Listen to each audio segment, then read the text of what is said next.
Hello dear students, welcome back to our career counseling session. We are going to start a new career option, that is career as a chemical engineer. तो क्या होते हैं chemical engineer और chemical engineering itself क्या होती है, तो इसके बारे में आज हम जानेंगे। और क्या इसके सैलरी पैकेज मिलता है अगर आप केमिकल इंजीनियर बनते हैं, कौन सी कंपनीज आप ज्वाइन कर सकते हैं, क्या सैलरी पैकेज होगा, एंड साथ ही साथ फ्यूचर प्रॉस्पेक्ट क्या बनते हैं, ये सारे डिस्कस करेंगे आज के हम करियर काउंसलिंग सेशन में। सो अगर career as a chemical engineer हम बात करते हैं तो ये क्या होते हैं exactly. They basically have to apply principles of chemistry, biology, physics and mathematics to develop solutions for production related problems that include using fuel, food, chemicals and other products.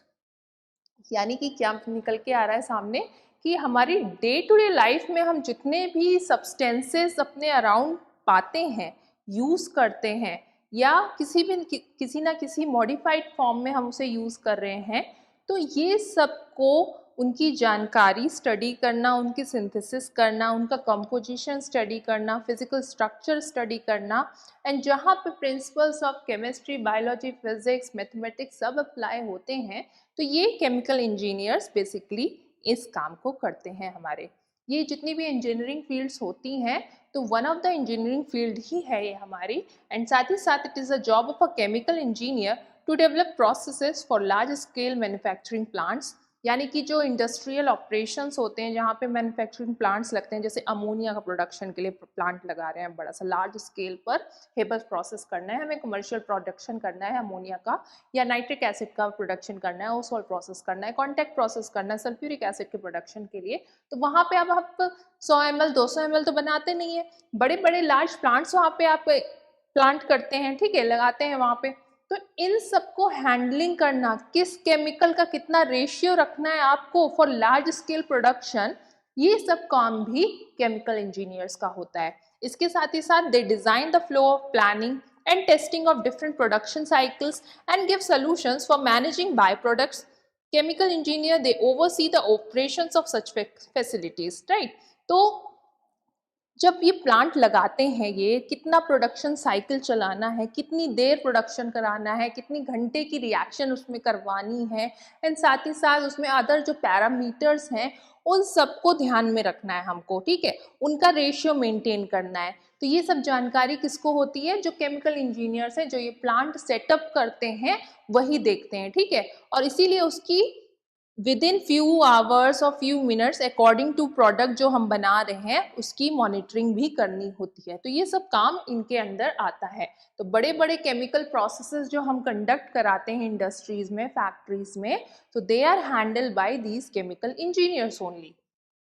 हमारी डे टू डे लाइफ में पाए जाने वाले जितने भी substances हैं वो इन्हीं प्रोसेसेस के थ्रू आते हैं और इन्हीं केमिकल इंजीनियर्स की हेल्प के थ्रू आते हैं, right. And although this field is integrated, ठीक है, आपकी साइंस की किसी भी फील्ड को आप ले लीजिए, ये एक बहुत ही इंटीग्रेटेड फील्ड है। यहाँ पे केमिस्ट्री के प्रिंसिपल्स लग रहे हैं, बायोलॉजी के प्रिंसिपल्स लगेंगे, मैथमेटिक्स के प्रिंसिपल्स लगेंगे, एंड साथ ही साथ फिजिक्स के प्रिंसिपल्स लगेंगे, ठीक है।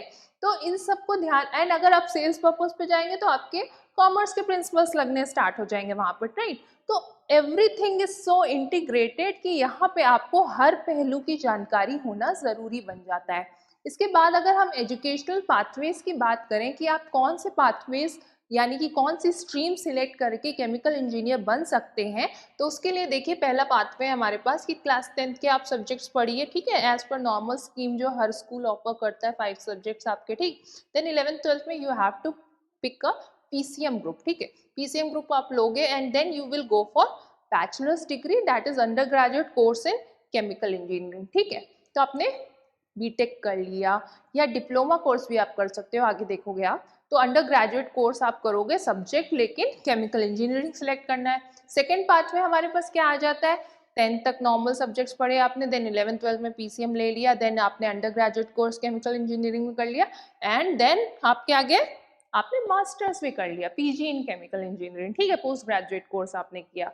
ये सारे कोर्सेज करने के लिए ऑल ओवर इंडिया बहुत सारे अच्छे अच्छे कॉलेजेस एंड यूनिवर्सिटीज़ अवेलेबल हैं, आप वेबसाइट्स चेक कर सकते हैं उनके। And then because it's an engineering course तो इसका IIT JEE के एग्ज़ाम के थ्रू भी आप जाके ज्वाइन कर सकते हैं। IITs NITs और IISERs जो होते हैं इंस्टीट्यूट्स और प्राइवेट यूनिवर्सिटीज़ जो अवेलेबल ही हैं आपके पास, तो जिनके डिफरेंट फीस स्ट्रक्चर्स और पैकेजेस होता है, प्लेसमेंट्स होता है जो अच्छे कॉलेजेस हैं वो ऑफर करते हैं, तो उसके अकॉर्डिंग आप अपनी स्टेट सिटी के अकॉर्डिंग उस चीज़ को सर्च कर सकते हो। कौन सा कोर्स करना है, we are providing that information here. Then third pathway, educational pathway जो होता है उसमें आ जाएगा आपके पास कि आपने 10th 11th 12th तक तो सब कुछ सेम ही है। Then UG is also same, chemical engineering कर लिया आपने। एंड पीजी इंजीनियरिंग करने के बाद आपने यानी पोस्ट ग्रेजुएशन करने के बाद you go for doctoral course, ठीक है, आपने डॉक्टरेट कर लिया, पीएचडी कर लिया केमिकल इंजीनियरिंग में। Although it is optional because इस फील्ड में जॉब के ऑप्शंस आपको ग्रेजुएशन लेवल से ही अच्छे मिलने स्टार्ट हो जाते हैं। एंड विद द एडवांसमेंट आप उस फील्ड में रहते हुए, काम करते हुए अपने आप को अपग्रेड करने के लिए ये कोर्सेज कर सकते हो, प्रमोशन के लिए कोर्सेज कर सकते हो जब आप कोई कंपनी ज्वाइन कर लेते हो, या फिर ये उनके लिए बेनिफिशियल है जिन्हें टीचिंग सेक्टर में जाना है, ठीक है, एजुकेशनल सेक्टर में जाना है, तो दे गो फॉर डॉक्टरेट डिग्री, तो ये भी एक कर सकते हैं, इसीलिए ये ऑप्शनल लिखा हुआ है। नेक्स्ट पाथवे आपके पास आ जाता है कि आपने 10th तक पढ़ाई कर ली नॉर्मल सब्जेक्ट्स लेके, एंड तब आपने डिप्लोमा कर लिया केमिकल इंजीनियरिंग में। तो कुछ कॉलेजेस एंड यूनिवर्सिटीज हैं which provide offer your diploma courses as well. इनकी फीस आपके नॉर्मल अंडर ग्रेजुएट कोर्स से थोड़ी बहुत वेरी करती है, कम हो सकती है, कहीं कहीं ज़्यादा भी हो सकती है जो बहुत अच्छे कॉलेजेस होते हैं। एंड देन इनका टाइम ड्यूरेशन भी कम होता है। एंड इसके बाद आपने अंडर ग्रेजुएट कोर्स कर लिया केमिकल इंजीनियरिंग में, ठीक है, तो that is also one of the option. Diploma करके अगर आप जॉब के लिए जाएंगे तो you will get appointed at a lower section, ठीक है, आपको जूनियर लेवल का जॉब मिलेगा सबसे पहले, एंड वहां पे आप धीरे धीरे एडवांसमेंट करोगे, अपनी ग्रोथ करोगे उस जॉब सेक्टर में, ठीक है। तो इसलिए under graduate is best option कि आप एटलीस्ट ग्रेजुएशन तो जरूर करें इस सब्जेक्ट में। देन आपके पास फिफ्थ पाथवे है कि आपने यूजी कर लिया, then you go for dual degree program. Dual degree program generally आपके आईआईटीज ऑफर करते हैं, आईसर्स भी ऑफर करते हैं, एनआईटीज हैं जो ऑफर करते हैं, जहां पे आप पीजी प्लस पीएचडी कर रहे होते हो, ठीक है। तो मास्टर्स कोर्स आपका एंड डॉक्टरल कोर्स होता है, जहां कुछ जैसे डुअल डिग्री कहा जाता है, केमिकल इंजीनियरिंग में आप करके जा सकते हैं। एंड देन अब बात करते हैं हमारे पास क्या क्या स्पेशलाइजेशन अवेलेबल है, यानी जब आप स्पेशलाइजेशन करने जाएंगे कि आपको किस फील्ड का केमिकल इंजीनियर बनना है, तो वहाँ पे हमारे पास कौन कौन से ऑप्शन है। तो पहला है यहाँ पे cement and ceramics engineer. Cement and ceramic engineers they are specialise who creates objects from inorganic and non-metallic substances। तो बेसिकली जो सब्सटेंस का कंस्ट्रक्शन है, सिंथेसिस होती है डिफरेंट इनऑर्गेनिक एलिमेंट्स और ऑर्गेनिक मटेरियल्स को यूज करके, तो वहाँ पे ये सीमेंट और सिरेमिक इंजीनियर्स इन्वॉल्व होते हैं हमारे। As a ceramic and cement engineer you will study how to purify raw materials, produce chemical compounds, compositions etc.